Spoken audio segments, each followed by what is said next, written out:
that story. Kind of.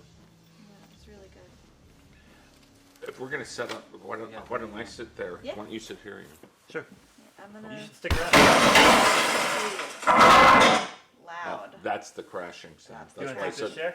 there would be a distinct difference. What a good day. Yeah, that was excellent. Really good. Glad to hear that stuff. I had to save talking about whiteness till the end. I didn't want to- you can like see the viewers just like. There we, okay. That's a cool noise. This is the crash under the bridge. This is the truck eating bridge. The truck eating bridge. Oh, So you made a compilation and then I added to it. That's fine. Let's go with it. Oh, you did? That's so Yeah. awesome. Yeah, I have the bookstore around the corner. I have Gabriel Books, so I get to see all the trucks crashing into the bridge. That's so And awesome. I had the camera that day, so I went over there. And this is probably the worst crash under the bridge I've ever seen. when was this? God, about a month ago. I was there. Yeah. I saw that this one. This guy just drove all the way under. He was Yeah, paying it's no attention. It's got the truck all the way under there. Yeah, it's certainly something. And the other thing I like is I just let the camera run, and you hear all the kibitzers standing on the street. Yeah. You know, this guy's gonna get fired. Let's hope so. You know, and it happens once a month? Yeah, Easy. easily. What do you think it is about this bridge that causes that to happen? It's very interesting. Everybody goes, well, you should be able to lower the road so that you can fit trucks under it, but there's a river underneath there. It's in a pipe underneath. It goes all the way down Pleasant Street. And you can't dig out any more than it is. What he just hit is an old trolley bridge that's not even used anymore. There's no trolley on that. So it's not really the railroad bridge. But you can't dig down. You can't raise it.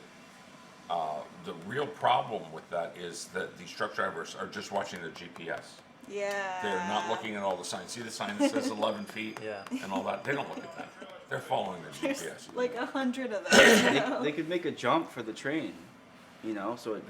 Drive over it. Goes over it. That'd Yeah. be cool. That's a good idea. And then this is cool, the tow trucks, how they get them out. They had to jack them out. And you'll see in a minute this super large tow truck that shows up to get out the other end. And all the kibbutz are going, like, kibitzers are saying, oh, that's $1 million, tow truck. And when you see it, you'll go like, yeah, that's $1 million tow truck. But look how they had to jack it out. That guy like just drove straight under it.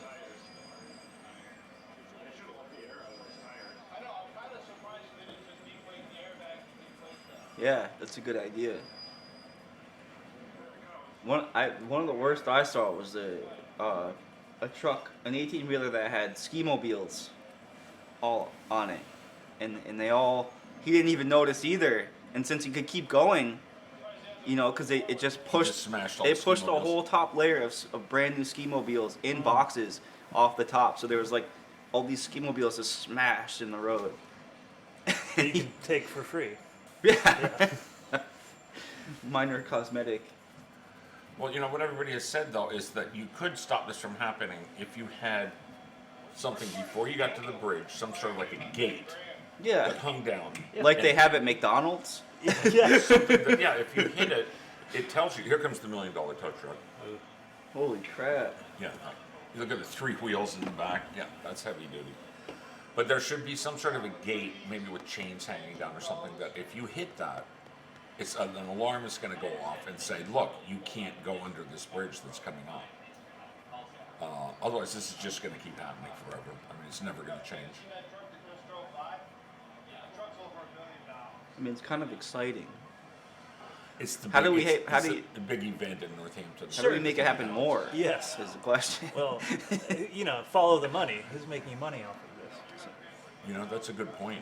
The tow truck companies, definitely the police with their extra patrols, extra details for Sure. dealing with this. I always thought it would be fun to paint a target right in the middle of the bridge. It's like, aim here. Yeah. If you're gonna drive through, there we go. Must 11 feet and above must go under this bridge. Saturday, May 25th. You're going to enjoy this. This was an art show that I did at the Woodstar. Oh, this is years ago, right? Years ago, but I decided if I'm going to get an hour of free time, I'm going to show some of my stuff. No, this is very. What year do you think this is from?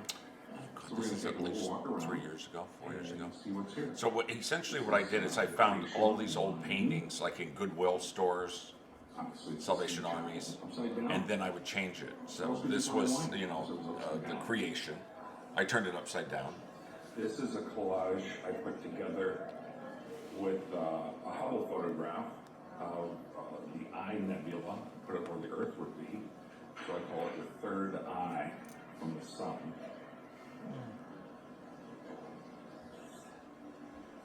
This is one I made for Koki and Marcus. They wanted a water scene, so I made this one. It's called The Old Man in the Sea. And can you see his eyes here? Yeah, I had a lot of fun making these. I'm going to get back into doing collage again. Here is the peacock. But I was in a real frenzy of doing collage. Like I said, finding these old paintings. This was a poster of a peacock. That's wicked cool. And instead of the eyes on the peacock, I put clocks. Just for fun. Here is the Shaker lady, shaking it, coming on down. See the Shaker dance.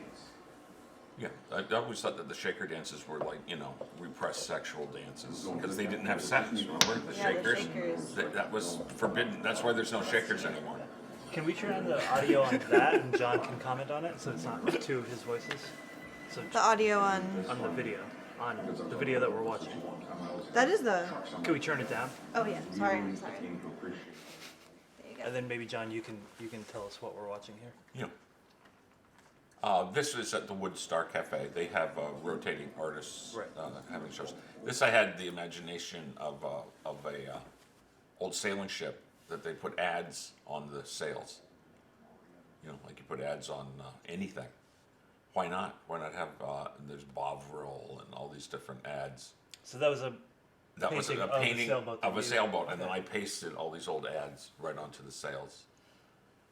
This is a collage of Northampton where I just took it apart, I cut it all up, and reassembled it in this kind of an explosion, and had all the old bumper stickers. I mean, Northampton is bumper sticker city, so I got all these bumper stickers. I made a collage of bumper stickers. This was a poster of a train, but I decided to take it to another dimension, and Are those snowboards? no, no, it's a train with steam coming out of it. But I decided to play with it a little bit. That's all this guy thinks about is snowboards. Those, Yeah, exactly. if you have a hammer, everything looks like a nail. Yeah. But I was really into that for a couple of years. I go to a lot of Goodwills and thrift shops and stuff. So I see all of these paintings, and as soon as I see them, I go like, oh, I can do something with that. I can change it. So this is a painting of a birch. This is a painting of a birch forest, and it always struck me that birches had faces and eyes. Those black splotches on birch trees. Birch are my favorite trees. Yeah, so I decided to accentuate the fact that these birch trees seem to have faces. So see all the weird faces? I just took a little paintbrush and just jazzed it up a little bit so that you would see more faces than you might normally see. And you're only seeing this if you get up very close. Pretty that much, yeah. That's beautiful. Yeah. Oh, I'm glad you like it. Yeah. That's amazing. Yeah, there's probably 1,000 faces in there if you get in close and look at it. Wow. Oh, There this we was go. fun. This summer, we went up to this cryptozoology museum in Maine. Now, can you hear any of the music on this? Because there's a music Thank background you. to this too, which makes it weirder. It's fun. Now, cryptozoology means hidden animals, and usually people think of it as Yeti and Bigfoot and that kind of stuff. But this is something that's called a coelacanth. It was a fish that they thought had been extinct for 50 million years. and it showed up in a fishing net in the 1930s somewhere. So it's still out there. This fish that like predates the dinosaurs. So anyway, this museum is all based on imaginary creatures, hidden creatures, creatures that may exist, may not exist. And this guy made a whole museum out of it. I thought it was pretty cool. It's really fun to visit. But it has stuff like chupacabras, which probably don't exist, or the rabbit with the deer antlers. You know that one? Have you seen that before? No, so it's a Lope? Is that what they're called? jackalope. Jackalope, Yeah. jackalope. Okay. Yeah, that's exactly right. So he's got all of this. So it's a mix of both fantasy creatures and things that haven't been discovered yet. Like a Shih Tzu and a Bulldog. That's a good one. That's a probably he should I have know, one in there. I know the name for that, but I don't know that we can say it on here. Oh yeah, of course. Yeah, the music goes along well with this. Where is this? It's in Portland, Maine. Yeah, there's the jackalope. Oh, Oh, that's wild. Yeah, I mean, somebody went to the trouble of making a whole jackalope thing. Then there are these, Wait, there's that's a not fur-covered trout. Ooh. a fur-covered trout. Yeah, because it's so cold up in Minnesota. It had the trout had to have fur on it. Was it the luck? Yes, of course. That's true. There's the jackalope again. And these people are crazy. They go, look at he makes a skeleton. It's given me an idea, and I'll let it out into the public now, that I want to make a cryptid that will be here in Northampton. We need one. We don't have one. We don't have a Loch Ness monster. We don't have a chupacabra. We don't have a jackalope. Northampton needs a cryptid creature. Okay. We should do that. We Okay. can fake the videos too. I we can talk about this when we aren't in public because it has to be a surprise. I'm thinking April 1st next year Okay. will be the time to spring it on everybody. Um, And we have the videos. It'll be like Blair Witch or something.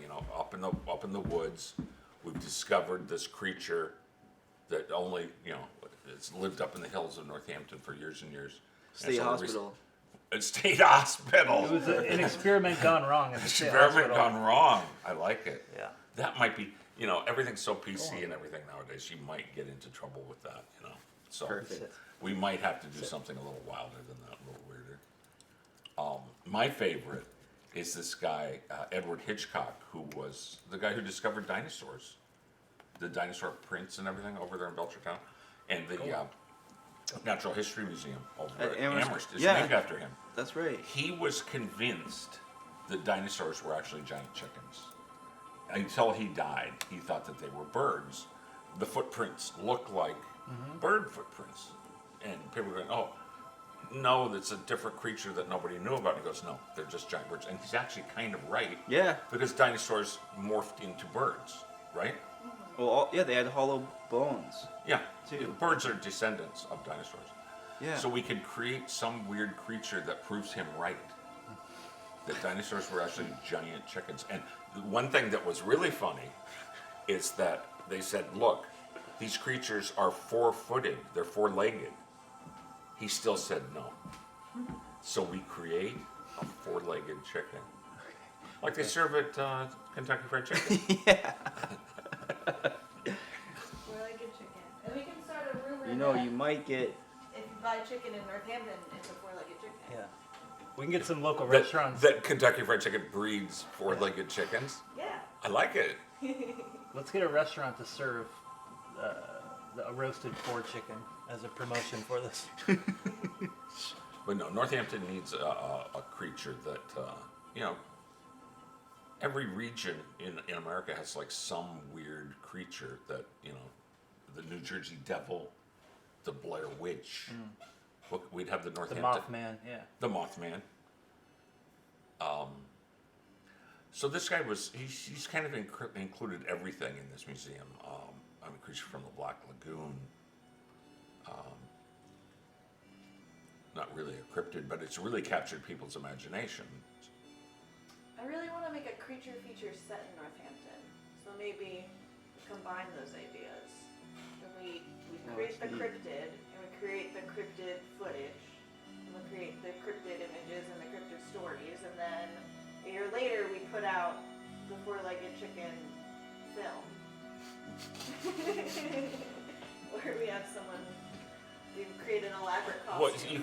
you could easily make a skeleton. And in fact, I've been going to the Halloween stores, and they have these fake skeletons of like bats and cats and snakes and everything else. You get them and you glue them together in a weird way, so that you create like a weird creature. Yeah, you could go to like Wings and Things too, and like you could go up to someone eating wings and be like, "So Can I have did your you know bones?" that those are from a four-legged chicken?" Like while they're eating, and they're It's a like, dinosaur. You're eating a dinosaur. I would love to make you the Alex Jones type character journalist who's trying to uncover this. Thanks. I'm honored. Yeah, these are some Maine creatures. There you go, Stephen King. Oh yeah, of course. Pennywise. So, since this is in Maine, they include, all of the Maine weird creatures. "Oh Stephen yeah, King. that happened in Stephen King's from Maine. Yeah, a lot of his stories are set there. He was scared of crayfish." Is that right? Yeah. In the Dark Tower series, he creates this sea monster that is vicious and has claws and will rip your limbs off. And the characters have to kill them and eat them every night to stay alive. Jeez, the Langoliers. You ever seen that? No. That movie I saw when I was a kid, and it made me sick for 3 days. Isn't it like some creature that lives underground? Yeah. It was the worst. I was so scared. Yeah, so Mothman. These are creatures around the United States that different regions have as their cryptid.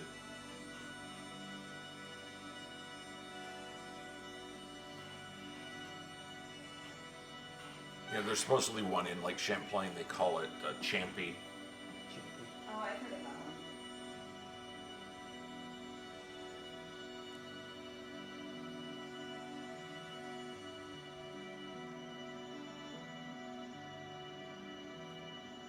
It'd be cool if we could actually genetically modify a real one.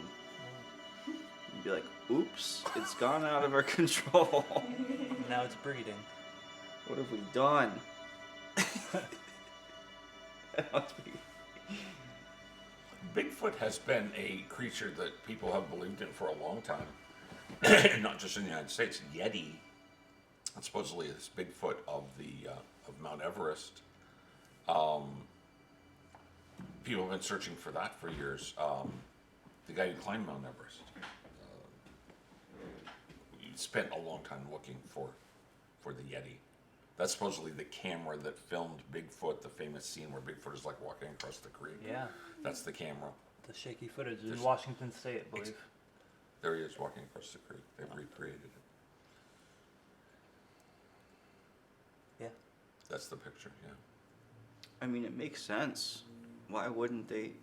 If gorillas or something went into the cold, and Yeah. why not? Yeah. It doesn't even make sense that they have so much fur in the hot places. That's weird. That's more weird than if they were in. I think we're on to something. It's beyond me.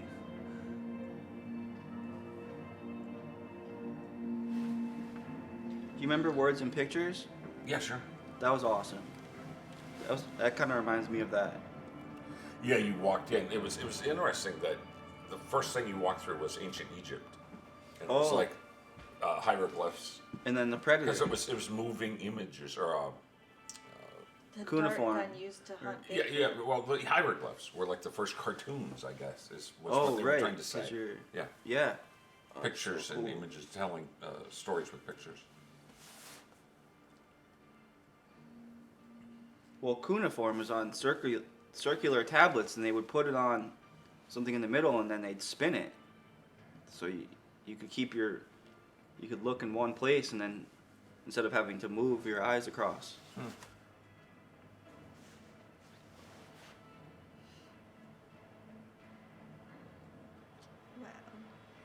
Scary.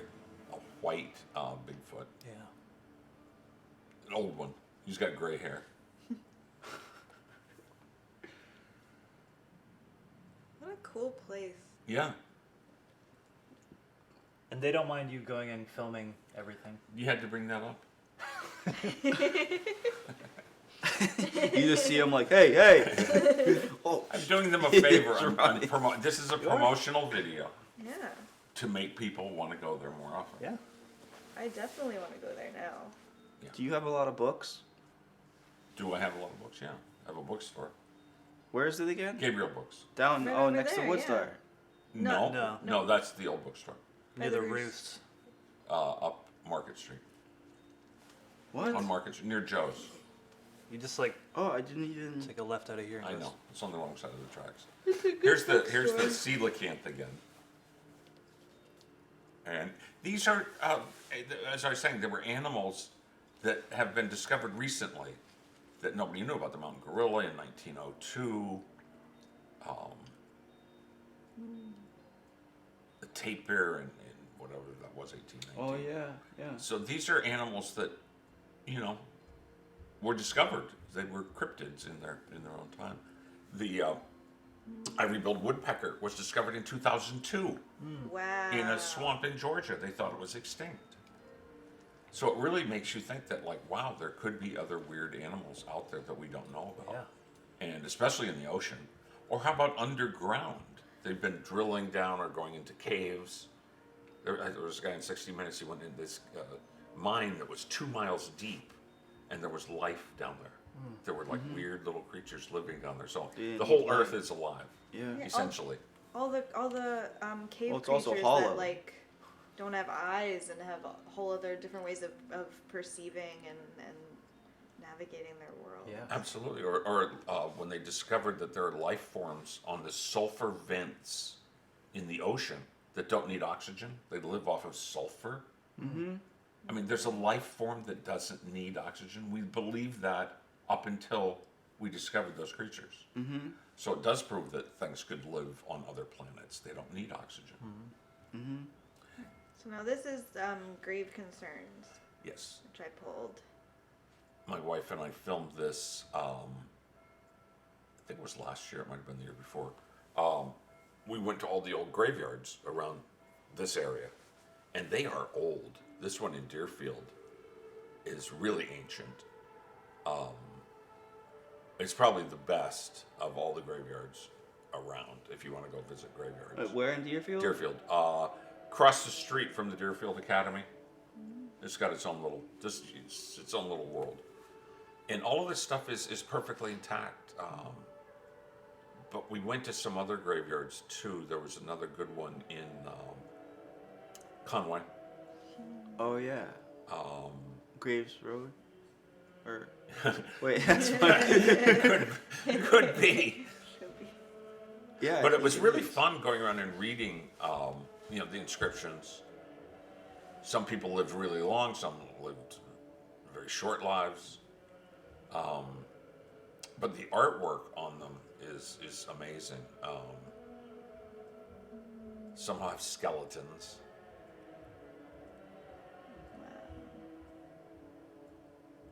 Yeah, it's good for this time of year to be watching this at Halloween. But they're just beautiful, and they really do give you a feeling of the ancient, how ancient it is around here. Some of these graves are like early 1700s, probably some are like from the 1600s, but they're probably worn out. You can't really read them. And then there's really sad ones, little kids, babies. This is the Emily Dickinson. Oh yeah, this is Emily Dickinson. This is in Amherst. Yeah. This is Emily's grave. And it's got all these things that people have left, little mementos. People leave their poetry there. That's really cool. Yeah. Yeah, the Amherst graveyard is very, very good. I actually got a contract to do tree work in that graveyard, and it was the first time, and it was scary to do that. It made me really nervous. Just out of reverence and caution.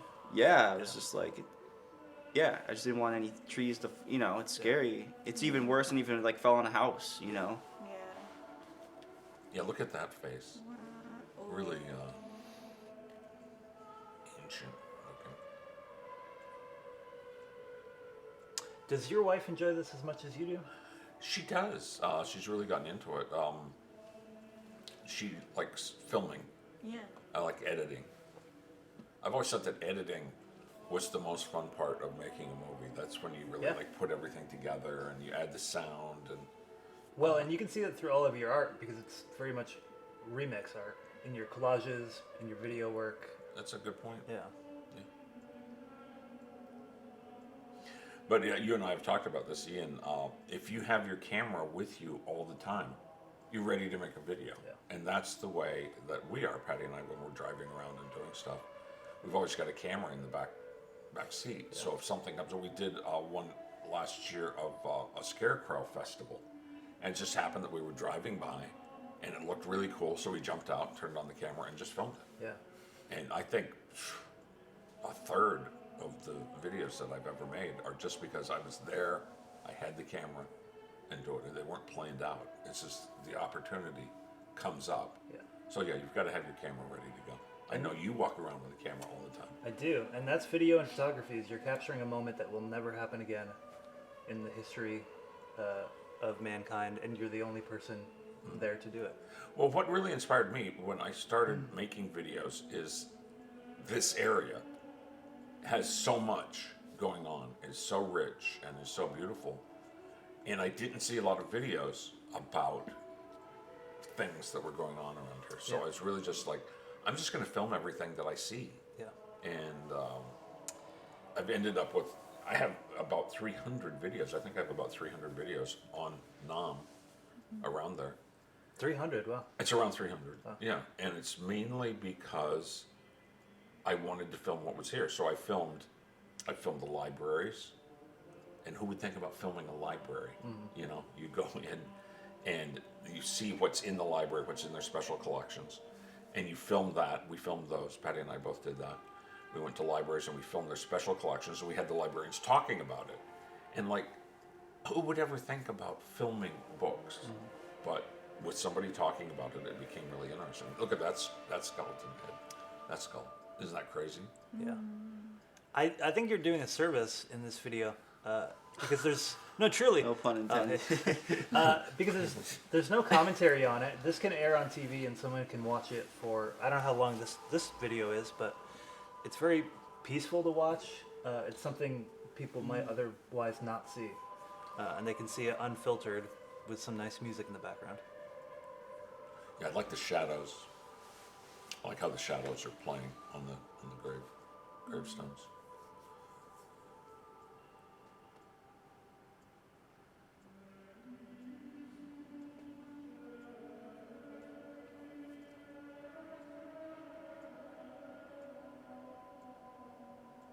Wow.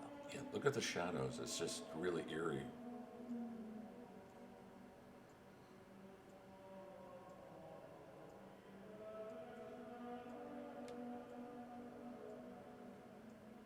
This was a real common figure on a lot of the gravestones. That fountain. It's kind of a vase with water coming out of it. You know, perpetual life.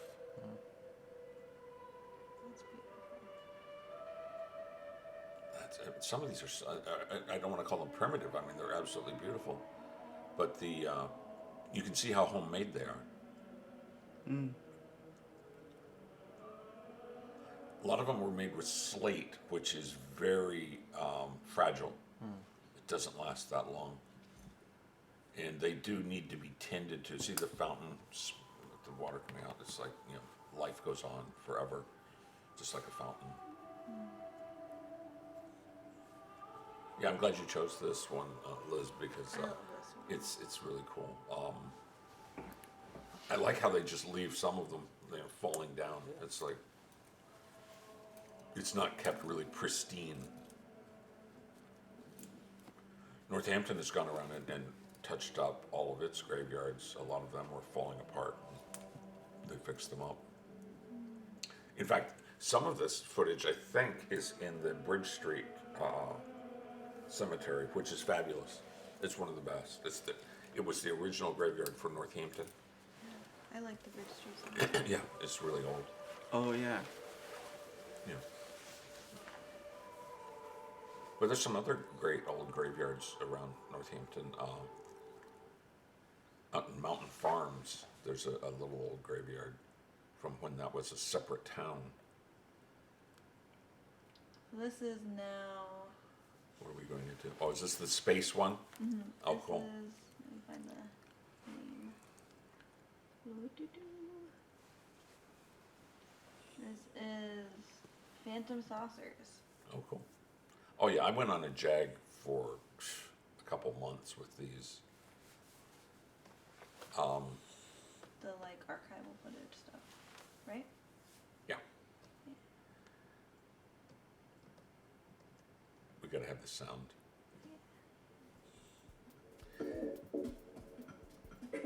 The thought on these, if you can call it a thought, was that there were all these great old science fiction movies from like the 1950s.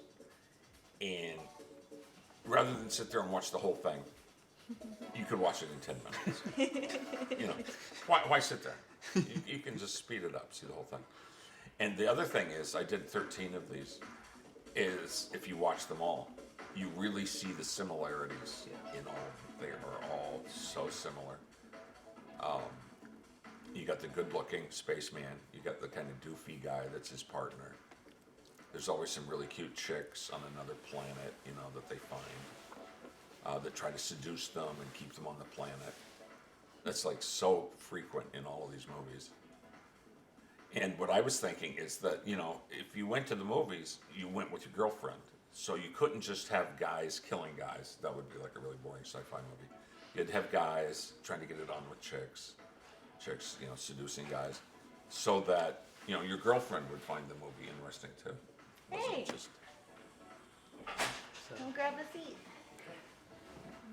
We're watching John's stuff right now. Nice. I already like it. Yeah, so I made 13 of these. I really love 1950s sci-fi, black and white sci-fi. Hey. So this is really kind of an homage to them. I'm not trying to make fun of them or anything like that. I really love them. And this was a way to get people to watch the whole thing, because they might flip it on and go like, oh, this is, I don't think I'll watch the whole thing. But if you can watch it in 10 minutes, you know, hey. The music is perfect. Yeah. Okay, the chick should be coming pretty soon. I love that you keep referring to chicks and dudes. It's an old thing, yeah. Ian, you got to bring me up to date on the current lingo. And what was the term? Nibbits? Gibbets. Oh, with the truck? The kibitzers? The kibitzers. Oh, kibitzers. Yeah, you can still keep using kibitzer. I like that. No, Ian had brought me up to date. We were talking about pot, and I go, oh yeah, the pot stores. Like, nobody calls it pot anymore. It's called flour. So I'm like, oh good, I'm counting on you, Ian, to bring me up to date, so I know what lingo to use. I don't know. I always felt like dude was pretty universal all around. It's Yeah. always kind of a positive, just, hey man. It can kind of be derogatory now. Can it? Around, like, I've had it happen where it's like, if I'm talking about something and there's someone who doesn't feel like a man should be explaining what they're like mansplaining. Yeah. And say like, dude. Oh, Yeah, okay. dude. Yeah, in that context, I could. Yeah, guess it's I a could word say. to like say, hey, be quiet, right? Yeah. Dude. Dude. Yeah. You know, it's funny. You know who invented the word dude? What? Oscar Wilde. Huh. Oscar Wilde, go look it up. That's the etymology. He came up with it. And you go like, how did that get into the West? How did that become like the dude ranches and stuff if Oscar Wilde came up with it? Did he surf?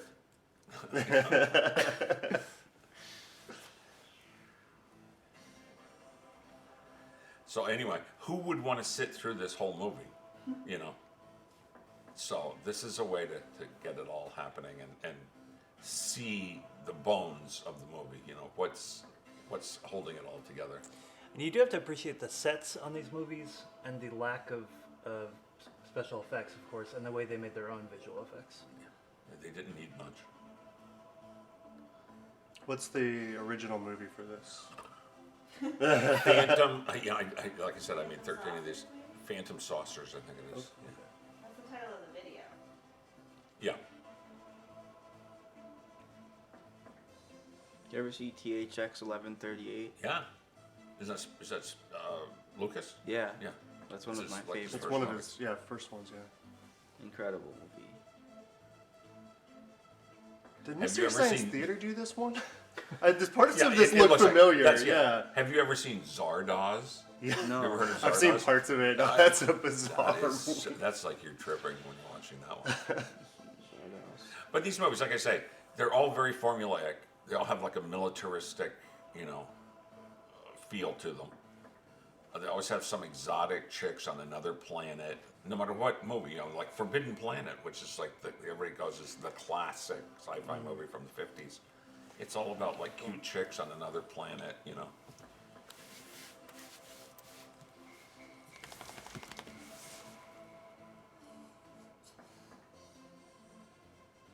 Anyway, people that are watching, there are 13 of these on NOM. If you search, I guess by my name, I'm not sure how you would do that. Yeah, it's just People my on name. the YouTube channel? John D. Riley. John D. Riley. And you'll see all of these.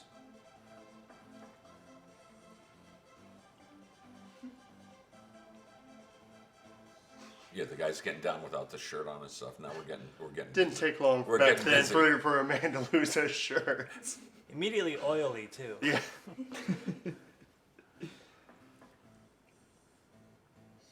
So the music we're listening to is part of the video? No. Oh, okay. It is part of the video, right? Yeah. It's free, copyright free music that NOM has on their database that you can use freely. Nice. Yeah. So I really.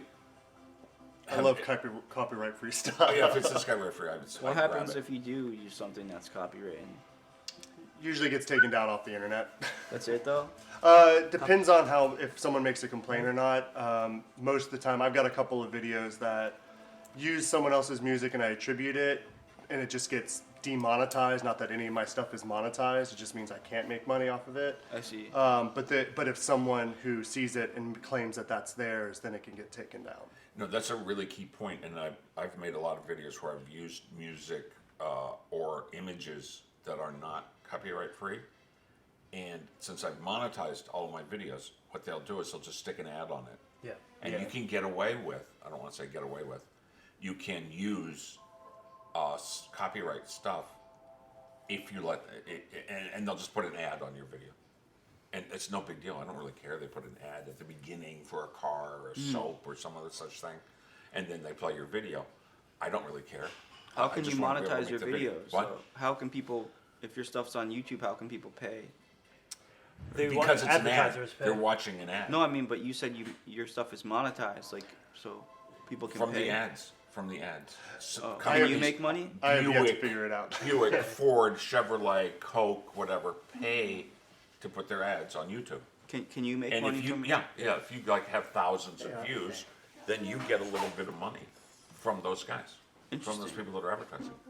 It's called monetizing your video. Yeah. I haven't figured it out. I've been trying. I'm like thinking, but I think you do need a certain amount of audience. How many do you have? How many followers? Oh, I have like maybe 115. Yeah, you have to have 1,000. Yeah. Yeah. Interesting. Oh, now we're getting down. Now we're getting busy. But yeah, YouTube is really good in that you don't get kicked off. You just let them put an ad on. Yeah. And I try You not. can have videos removed. I had someone, Oh, really? she put a video up. It was one of the producers at the station I work at, and she had like almost an entire clip. And she changed it and stuff, but it was from a movie, and it was like someone claimed that was theirs, and so it just didn't fully take it off, but like you couldn't get to it until you put in a dispute saying, no, this is altered, this is non-monetary. I honestly just found if you put, as long as it's for like an educational purpose, like one of the documentaries I'll So fair have in a use. little bit, yeah, You're it's using fair use, yeah. educational. They're like, all right, you can't make money off of it, but that's what I've got on those. So that was the entire movie that we just watched. You watched an hour-and-a-half long movie in 10 minutes. Perfect for like this time. You can I watch- just don't have that much time. When your stuff comes on, we're gonna have to. Oh, this is cool. This is a story that I wrote. And I decided to make a video about it. So I took some clips and made a movie out of this story. Okay. This is a story about a bibliomaniac.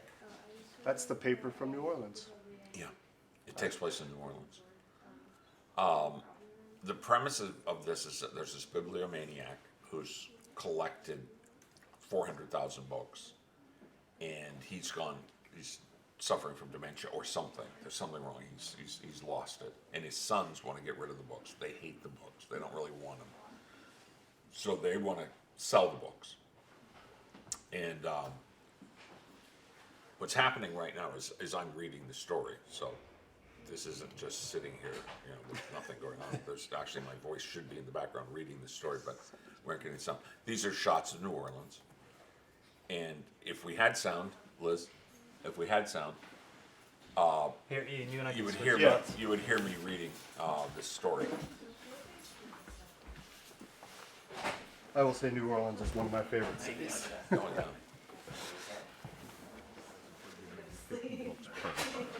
There's way over 8,000 shelves and another couple of rooms of about 3,000 unsorted boxes. It's really quite insane.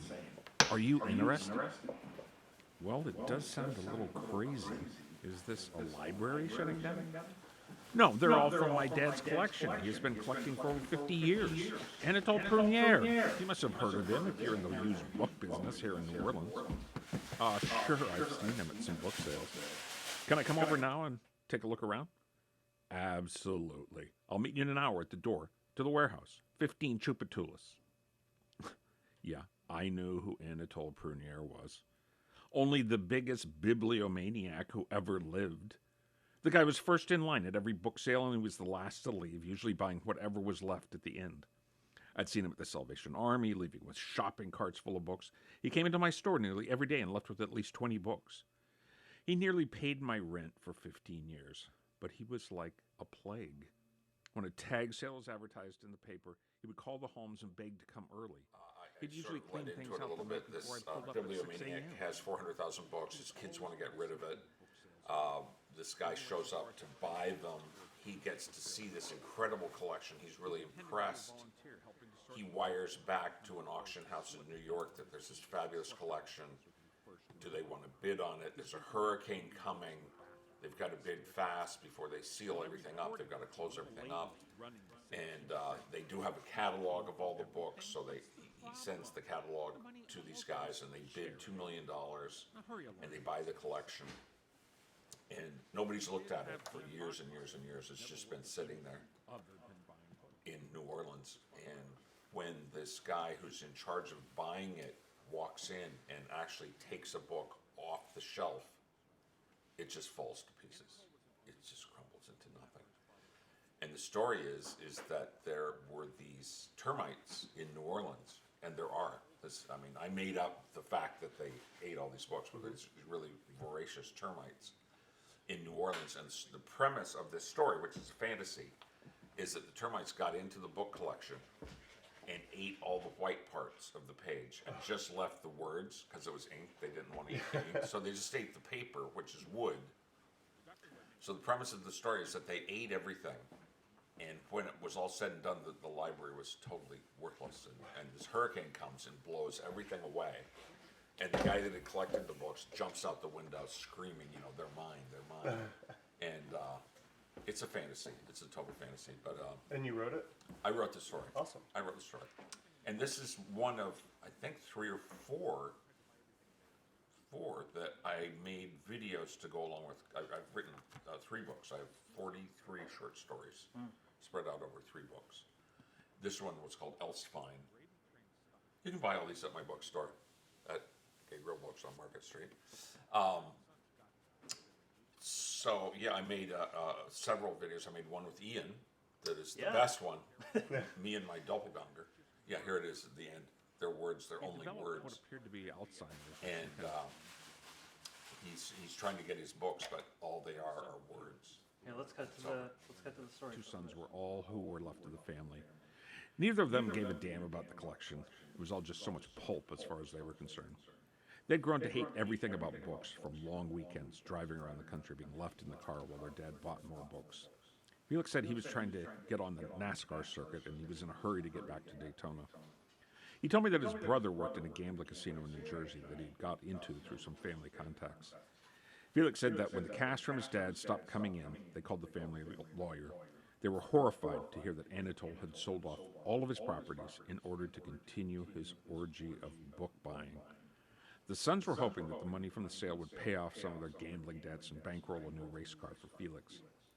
They were hoping to get millions, but they couldn't figure out why anybody in their right mind would want this stuff.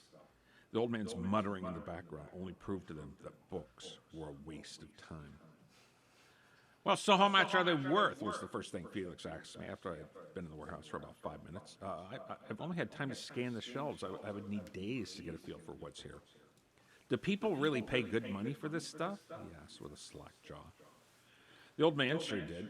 There's got to be some other wackos out there, he piped up to Louis, the other son. I'll have to have some time. I probably can't even afford this. I'll get you an appraisal and you can put them up for auction. We don't want to wait. We want the money now. I could talk to some of the heavy hitters in New York and see what I can put together. Give me the catalog your dad put together, and I'll try to see what kind of dollars we're talking about. I'll get back to you in 2 days. We don't get hit with that hurricane. As I went to leave, the old man grabbed my hand and blurted, "They're only words. They're only words." "Yeah, we know, Pops," snarled Louis. It was sad to see the old warhorse so demented. Couldn't even get out of his chair anymore. 2 days later, I called back and went over to 15 The old man Tours. knows that the I'd gotten the go-ahead is for just a words, and they don't understand what he's saying. Going, they're words, they're just words. Well, they're just words because that was all that was left, the termites and everything else.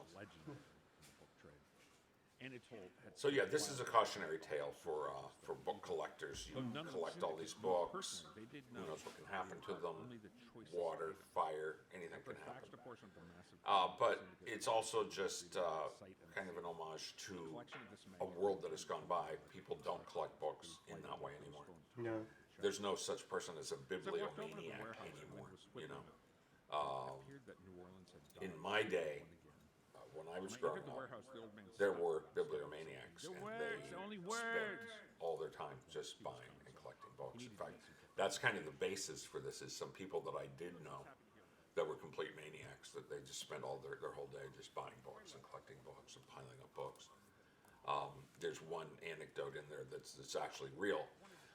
I went to a book sale one time, and there was a guy who was such a bibliomaniac that he had snuck in the night before and hid like under a table, so that when they closed up that night, he could be getting all of his stuff and hiding it. And all of a sudden, when they opened up the next morning, he was there, and it's like, I'm ready to buy all this stuff. He was before everybody else, and this guy wore a suit and a tie. You know, he was like a, official-looking guy, and he was a maniac. He was a bibliomaniac, and that anecdote makes its way into this story. That this guy that the story is about was like that he would hide. And he had a house that had so many books in it, he had to keep them in the oven and in the bathtub, and that's based on another true story of another bibliomaniac. He had to sleep on the fire escape of his apartment because he had so many books he couldn't even fit into his own apartment. So it's like a hoarder. It's like a hoarder. I was gonna say, I but know with some books. people kind of like that, but definitely not to that extreme. Like, I buy more books than I'll ever read. Yeah, but that's true. Yeah. I still have a bed. Yeah.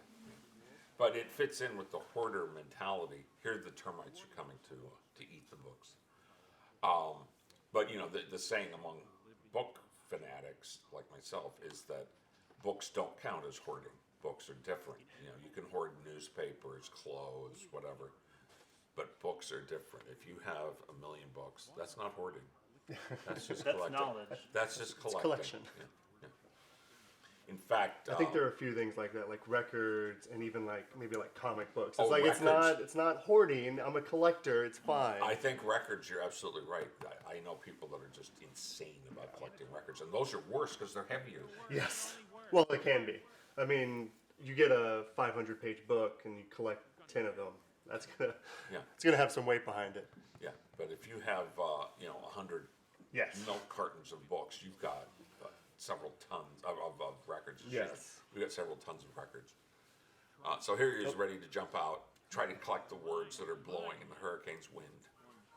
And yeah, he was demented. He was crazy. He was a maniac. But most of the stories in most of my books are about books and the world of books. Books are good. Because I imagine you sit in your bookstore for most of the day and you come up with these ideas. I wrote most of the stories sitting in my bookstore. That's true. What about the characters? Do you're taking from your surroundings to inform your writing? Yes. Do you do that with the characters as well? Yes.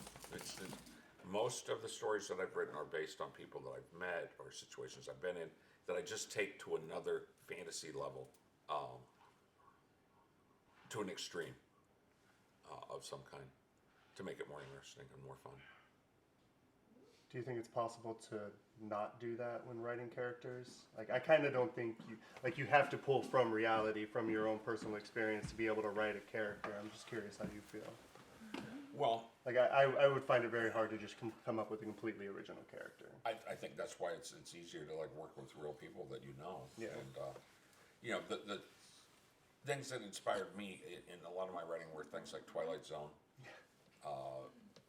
Jorge Borges, Calvino, Edgar Allan Poe, who did the same thing. They took something that was real and just took it to a next dimension. Like